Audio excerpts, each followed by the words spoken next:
Good morning बच्चों। बच्चों, language में हम लोगों ने लेसन 11 कारक, इसके बारे में जाना था कि कारक किसे कहते हैं और कारक के कितने भेद होते हैं और इनके परसर्ग या विभक्ति चिन्ह कौन से होते हैं।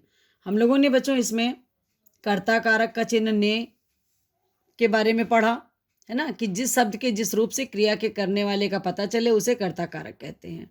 जैसे रश्मि ने चाय बनाई। फिर हम लोगों ने पढ़ा था कर्म कारक, इसका चिन्ह है बच्चों को। क्रिया का प्रभाव या फल जिस संज्ञा या सर्वनाम पर पड़ता है उसे कर्म कारक कहते हैं। अध्यापिका बच्चों को पढ़ाती हैं। इसी प्रकार से हम लोगों ने तीसरा देखा था बच्चों करण कारक, से के द्वारा। करण का अर्थ होता है साधन।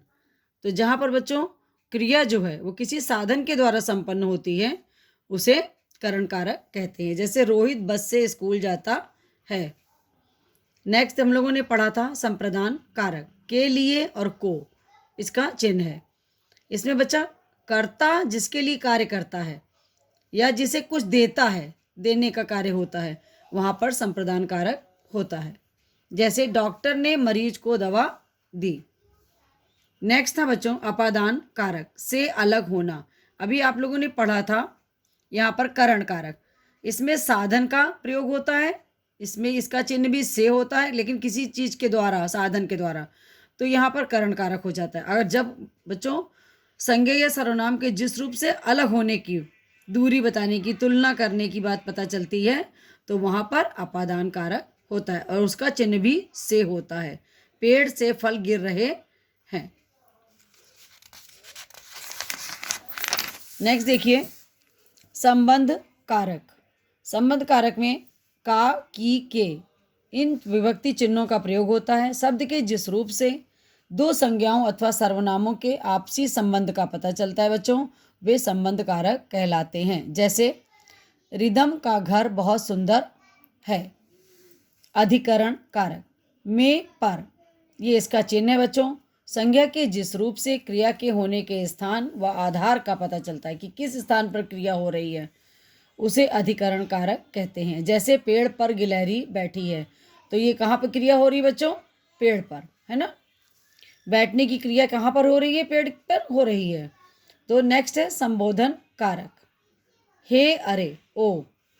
संबोधन में बच्चों इसका कोई कारक चिन्ह नहीं होता है, इसका सबसे बड़ी बात। और इसका जो है जब हम किसी को संबोधित करते हैं, किसी को पुकारते हैं, है ना, संबोधन करते हैं, तो वहाँ पर क्या होता है? इसका प्रयोग करते हैं। जैसे हे, अरे, ओ, हे भगवान सबकी रक्षा करो, अरे आपने तो कुछ खाया ही नहीं। तो इस तरह के शब्दों का जहाँ पर प्रयोग होता है बच्चों, वो संबोधन कारक होता है। ये तो था बच्चों हम लोगों का कारक। अब कारक की हम लोगों ने एक एक्सरसाइज उस दिन की थी जिसमें हम लोगों ने सही विकल्प वाली एक्सरसाइज की थी। सेकंड एक्सरसाइज इसकी है, देखिए। इसमें कारक को छांटना है और उनके भेद लिखने हैं। वाक्य है आपके सामने, देखिए। अमित की नानी कल आएंगी, तो यहाँ पर की जो है ये कारक है और इसका भेद है संबंध कारक। पिताजी दादी के लिए दवा लाए, तो के लिए संप्रदान कारक।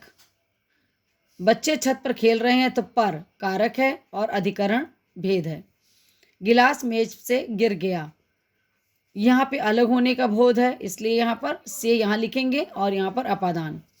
निशांत ने रंगों से चित्र बनाया, यहाँ पे देखिए ने और से दोनों हैं, तो ने और से, तो ने कर्ता का है और से करण। तो इस तरह से ये सेकंड एक्सरसाइज कंप्लीट हुई बच्चों। थर्ड में देखिए यहाँ पर आपके वाक्य लिखे हैं, इनमें विभक्ति चिन्हों का प्रयोग नहीं है, आपको विभक्ति चिन्ह लगा करके वाक्यों को दोबारा लिखना है।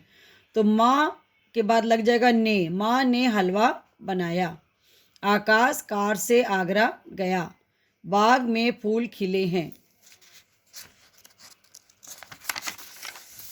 नेक्स्ट है माँ बहू के लिए चूड़ियाँ लाई, मैं प्रियंका को कल बुलाया था। मैंने यहाँ पे हो जाएगा बच्चों, मैंने प्रियंका को कल बुलाया था।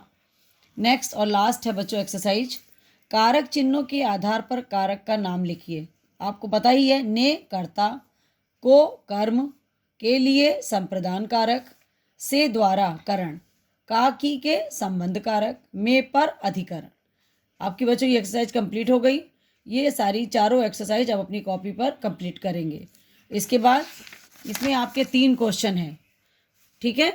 ये 3 क्वेश्चन आपको करने हैं, इनका मैं आपको पिक्चर भेज रही हूँ, इनके आंसर ये हैं। थैंक यू बच्चों, धन्यवाद।